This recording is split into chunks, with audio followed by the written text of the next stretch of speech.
As I have blogged in an earlier post, during this half term I have been doing some practice filming in order to gain an understanding of whether my film concept will actually work in practice as well as in theory. I've been worrying a bit over the fact that due to the lack of structure, I've been finding it hard to picture what my film will come together as, and also how I will storyboard and script it. After doing my filming, I decided that in order to ensure that my idea did not become overcomplicated and that I focused enough on the technical skill involved in media, I needed to develop a more simplistic, structured idea. After carrying out my research into other professional films that focus on the concept of shoes, I was confident that I could create an idea that still had the main focus of shoes, but a more structured film.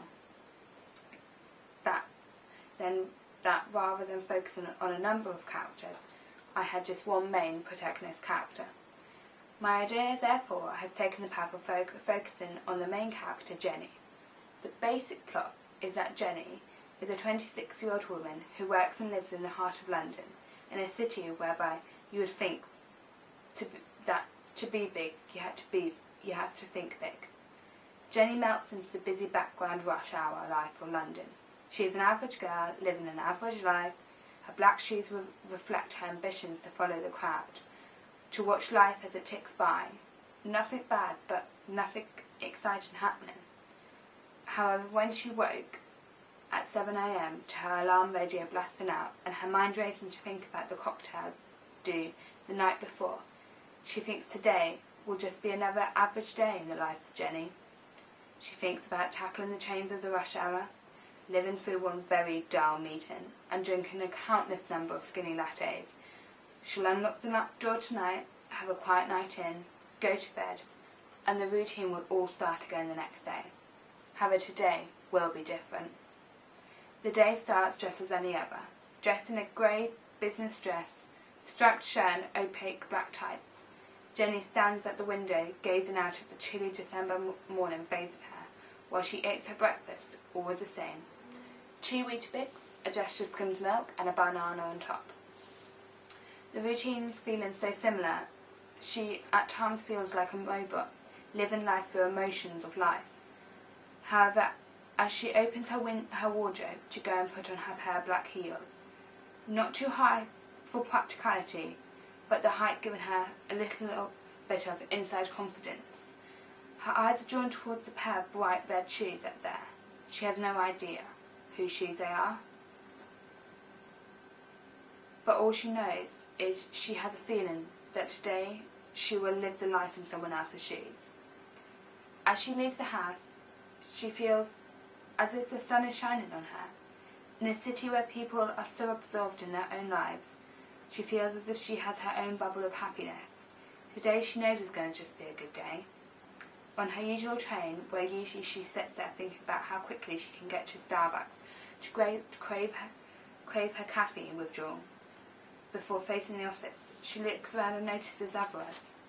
The rush to apply makeup, the sipping of coffee, the rustling of the morning newspaper, and across her the man, coffee cup in hand, staring at her. As their eyes meet, blood rushes to Jenny's cheeks. She focuses down on her book, a romance novel. How appropriate, she thinks. When she looks up again, the train is pulling into the station. The man stands there, and she thinks, well, one can dream. He pushes a coffee cup closer towards her, and with a number scribbled on it, well, she's liking the life of this pair of shoes. As she walks towards her work, the feeling of stress that usually is presented on her shoulders feels as if it's been lifted. She orders her latte, skinny with a touch of gingerbread.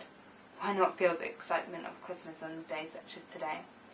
She crosses Trafalgar Square and sees a penny shining on the floor.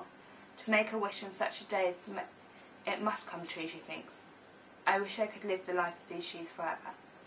A day at work which usually would fill her with the feeling of boredom is a life-changing day as she receives a promotion in 5 years of being on the company. She finally feels as if she's not just a ghost in the corner. Unlocking the house door, she thinks, I wish life could just always be lived in someone else's shoes. Her favourite film on TV, a bar of chocolate, she snuggles down to a cosy winter evening. When the 7 a.m. goes, she wakes up at the start. Her feet rush into the wardrobe, her eyes scanning the shoes, and there just lays her plain black shoes. Well, she thinks, it's back to the life of Jenny again, as she drifts back to start the day-to-day life. For my film, I'm going to ensure that I use a range of shots and angles to ensure that the audience's attention is always captured. I'm planning to go on the 10th of November to London with my camera to take some photos of a variety of possibility locations. As another factor behind my idea is to use a completely different location compared to my AS piece. I personally feel that with a bit more structure, my film will hopefully turn out more successful, as I feel that there's less possibility of the audience getting confused. I'm still favouring using only sound rather than dialogue, as this will be in the form of both diegetic and non-diegetic. But I think a silent film is just something a bit different, and an issue that was raised with my AS piece was with the dialogue. I feel that kind of really made it seem amateur, because obviously the cameras, the volume and stuff is really hard to do. So I feel that it's just a bit different and stuff. So yeah, that's my idea for, well, my second idea. But I'm sure that in the time to come it's probably going to develop and probably change out a lot more, but that's what media is all about after all.